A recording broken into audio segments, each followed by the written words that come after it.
Real quick. I was just going through some of the things that I need to get listed eventually onto my eBay store, but I just want to show you guys some of the very unusual things that I find sometimes that I just love finding, and this kind of holds a little special place in my heart because I had a family member who used to do this. So I just wanted to show you guys these patterns I found.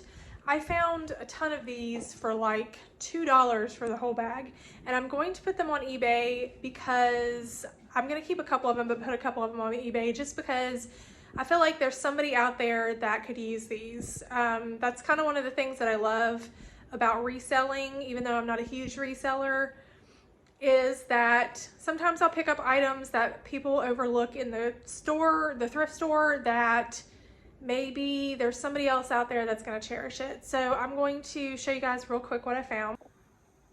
Okay, so if you can see all these papers, sorry about the glare there, but these are basically little patterns for wood cutting. I don't know if you guys have anybody else in your family that maybe you knew that made these, or you remembered seeing them like back in the day. I feel like these were big around the 80s and 90s. Like, look at this little tray. That's so cute. But there's also ones that they have, which I'm actually going to keep this one. I don't even know if you can see it.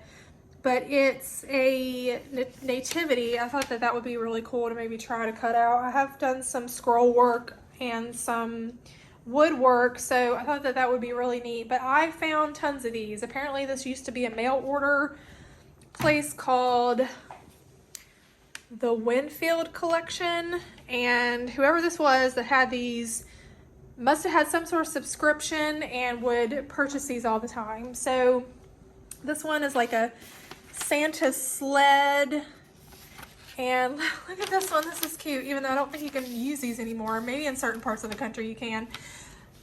Little cow mailbox. Isn't that adorable? But anyway, it teaches you how to make them. You have these patterns you can retrace onto other things. Another one I was going to keep here. Here's the picture of the sleigh, which I thought would be really cool to make. I don't know if I'll, maybe when my kids are a little bit older, I'd have time to make something like this, but these would be really cool, like yard decorations. They have angel, they have a big star, and then there's also Santa Claus, sitting Santa. So I just thought these were really neat. And the reason why I love these, well, hold on, let me turn this back around on myself. So the reason why I love those is there probably is still people out there that do a lot of woodworking that would love to have these patterns. I think old patterns like this are hard to come by. And my grandfather actually used to do that. So he would make all of these pieces that he would carve out on his scroll saw. I'm sure he had like pattern books and things like that, but he actually used to sell a lot of these things. And actually, I'll go around and see if I can show you guys some of them that he made that I still cherish today and I keep up in my house. It's just kind of like little family heirlooms that I'm hoping one day to pass down to my children, and I'm hoping that they would appreciate it. Let me show you guys some of the things that I'm talking about. Okay, so I'm gonna try to do this with one hand, but this is a piece that he made that he put my name on. It's a little girl in a swing. And then this is another piece that he made all out of wood with those scroll saws, and it's actually a working clock. It doesn't work right now. I just need to put a battery in it and see if it works. But there was just all these little cool things that he made, and it just reminded me of that, these little shelves. And I just love pieces like this. Even when I find stuff like this in the thrift store, I go ahead and grab it because you can't really find decor items like this anymore, any handmade things. Some people, they don't value them, but it takes so much skill to make that. Like, this is not something he made, but I remember it was something that he did have patterns for that he made. I found this one in a thrift store, and it's just a little tulip made out of wood. And so that's one of the things that I went ahead and did for some of my girls around the springtime is I occasionally come across these, and I actually found 4 wooden bunnies for Easter baskets. So I thought that was cool. It was something that they could keep. They could get it out each time and be able to decorate maybe in their little area of their room.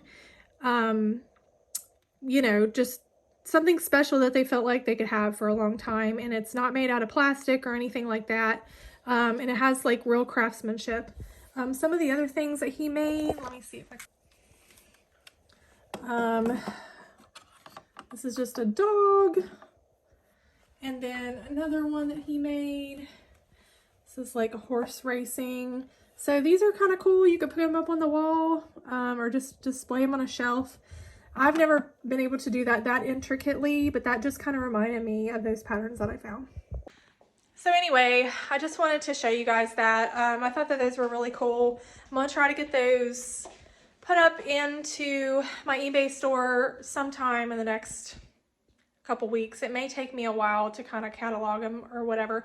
But if you guys know anybody that did woodworking, or you have anybody that remembers things like this, even the little wooden shelves with the hearts in it. I've bought some of those for my girls' room and kind of redecorated them because I just think it's really sweet and classic.